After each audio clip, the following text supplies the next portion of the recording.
Malaysia adalah negara yang kedua tentera terkuat di dunia tau.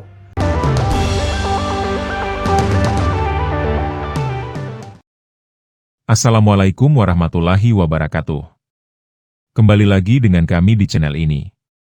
Ya, kekuatan militer menjadi gambaran seberapa besar pengaruh suatu negara di tengah kondisi geopolitik yang sedang tak menentu seperti sekarang ini. Dalam hal ini, kekuatan militer tidak hanya merujuk pada persediaan alutsista, namun juga pada kemajuan teknologi, kualitas personel, infrastruktur dan beberapa faktor pendukung lainnya. Nah, ada video dari tetangga sebelah yang mengulas tentang kekuatan militer di dunia dan menempatkan negaranya sebagai salah satu dari 5 negara terkuat di dunia. Jom bersama-sama dengan Prof Tau untuk kita kenal pasti 5 tentera terhebat di dunia. Yang kelima, India. Yang keempat, China. Yang ketiga, Rusia. Yang kedua, Malaysia. Mesti korang terkejut bila dengar negara kita sendiri tersenarai dalam video kali ini. Kalau korang nak tahu, Malaysia adalah negara yang kedua tentera terkuat di dunia tau, dengan jumlah anggota tentera seramai 429,000 orang dan mempunyai seramai 110,000 orang ahli tentera yang aktif. Malaysia juga mempunyai sebanyak 26 unit jet tempur, 42 unit helikopter, 48 unit kereta kebal dan 56 unit pelancar roket. Oleh itu, dengan peruntukan ketenteraan yang boleh dikatakan agak tinggi, iaitu sebanyak 20.1 bilion pada tahun lalu, walaupun ketinggalan sebanyak 125 kali ganda daripada peruntukan ketenteraan Amerika Syarikat. Nice. Boleh tahan juga kan negara kita ni? Aku bernama Hasan. Ya, dari video tadi, tak sedikit warganetnya yang berdecak kagum dengan informasi kekuatan militer negaranya. Hingga ada yang mabuk dengan informasi tipu-tipu ini lalu menyinggung Indonesia dalam komentar mereka. Yang aku pelik kenapa Indonesia tak ada termasuk, perang dekat Somalia pun lari ada hati nak tersenarai. Dahlah tak pernah perang. Askar Malaysia GGK tetap yang terbaik di rantau Asia. Hebat sungguh, Malaysia boleh. Saya bangga dengan tentera Malaysia, satu-satunya tentera di Asia yang berjaya mengalahkan komunis, sehingga komunis terpaksa bersetuju gencatan senjata. Syabas ATM. Kemana turunnya darah pendekar hebat Hang Tuah 5 bersaudara, kalau tak ke para prajurit negara, darah pahlawan yang mengalir ke anak cucu, menjadi bukti kehebatan orang Melayu di mata dunia. Tentara Malaysia terbaik di Asia. Rakyat Palestin menganggap tentera Malaysia tentera dari neraka, kerana kehebatan mereka pernah menyelamat tentera Amerika yang terkepung di Mogadishu dulu, tak pernah diceritakan oleh dunia. Negara Konoha mati-mati tak setuju, pahlawan Naruto dorang lagi hebat-hebat katanya. Kan dah CKP warga Konoha mesti tak puas hati. Kalau boleh tolong jangan cakap kuat sangatlah admin, takut juga negara jiran sebelah tu dengar. Maklumlah kalau bab-bab hal nak mendunia ini, memang dorang semua suka sangat.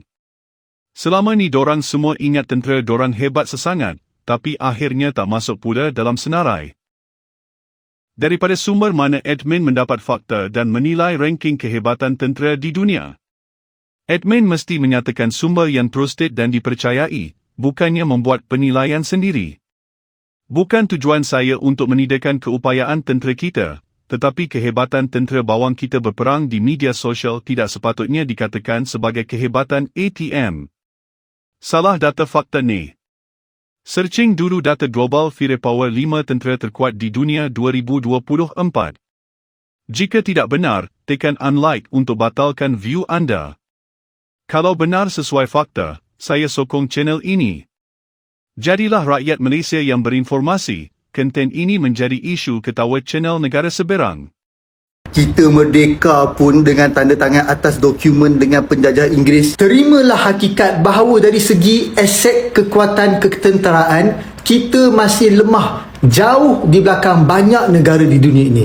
Kalau dulu di Asia Tenggara, kekuatan kita selepas Singapura dan Indonesia. Namun kini, kita turut berada di belakang Vietnam, Thailand, Filipina dan Burma. Semua negara di Asia Tenggara sekarang ni sedang berlumba memperkuatkan aset ketenteraan mereka kerana mereka sedar bahawa Asia Tenggara tidak lagi selamat dan aman seperti dulu, terutamanya melihatkan keadaan terkini di Laut Cina Selatan yang kelihatannya semakin tegang.